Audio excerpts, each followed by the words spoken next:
There's a certain kind of person on the internet who somehow stays invisible and yet is strangely fascinating.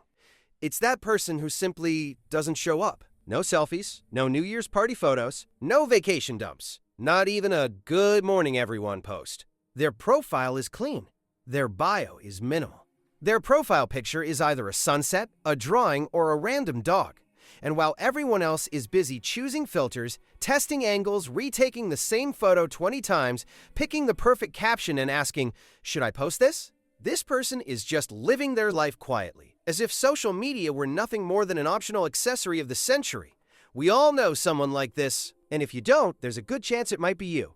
The funny thing is, most people look at these profiles and think, oh, they must be shy. Or, they probably don't want anyone to see them. But the real explanation is usually very different. It's not about disappearing. It's not about hiding. And it's definitely not about being antisocial. It's a conscious decision. Almost like a personal philosophy. And it generally breaks down into 3 distinct tribes. Once you hear them, you'll immediately think of someone you know. Tribe 1, the self-sufficient. This is the calmest, quietest type. They don't post because they've never felt the urge to. They don't chase approval. They don't measure their worth by likes. They don't need notifications to know they're doing okay. This group feels whole without the digital noise. They exist first in the real world and only then, if ever, in the digital one. If they feel like sharing something, they will. But statistically speaking, that's almost never. And if they do, there's no engagement strategy, no timing analysis, no anxiety about how it performs. It's just a simple moment, like pinning a photo on a wall at home. Their confidence comes from within, not from strangers tapping a heart icon. And that challenges a reality many people don't even notice. For a lot of people, posting has become a subtle form of asking for validation. The self-sufficient doesn't play that game, which makes them look unusual, like a fish swimming against the current.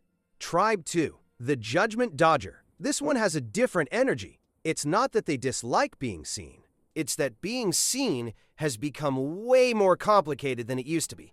Posting a photo today isn't just posting a photo. It's opening yourself up to observation. When you share something, you're putting your face, your outfit, your body, your smile, your background, your environment, all on the table for collective judgment. Some people handle that effortlessly. Some people even enjoy it. But there's a whole group that has already understood the psychological cost involved, and they've done the math. A few seconds of compliments can turn into hours of silent overthinking.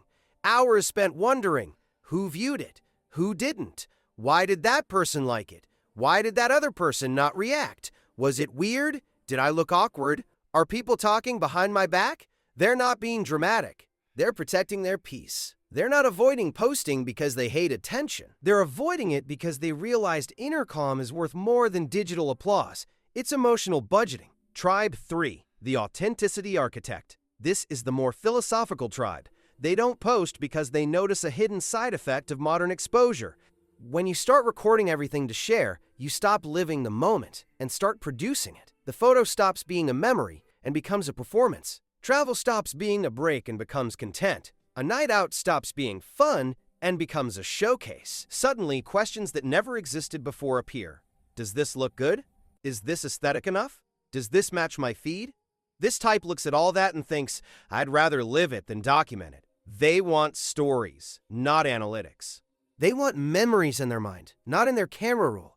They want the real feeling of being somewhere, not the perfect picture of how it could look to an audience. To this tribe, a moment doesn't need spectators to have meaning. Now here's the interesting part. None of these tribes are better or worse. We live in a world where some people share because it makes them feel connected, and others stay private because it makes them feel grounded. Both choices are valid. But here's the golden question, honest and without judgment. When you hit post, are you sharing a moment or asking for proof that the moment mattered? Because the people who don't post aren't questioning the value of their lives. They already know. So now it's on you. If you had to choose, which tribe are you? The self-sufficient, the judgment dodger, or the authenticity architect? Think about it.